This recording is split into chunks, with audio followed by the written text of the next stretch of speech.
Ang old school, ulitin ko lang uli sa inyo na nilalagari yan at binibilang yung nilagaring coil.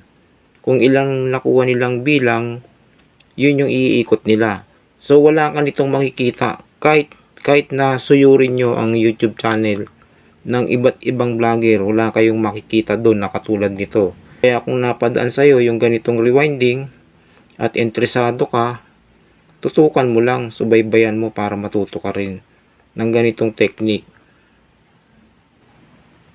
Okay, ang data na ating gagayahin ay itong mataas.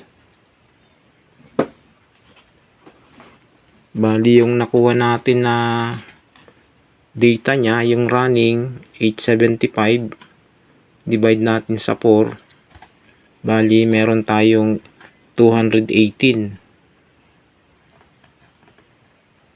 Okay, so yung putal hindi na natin isasama.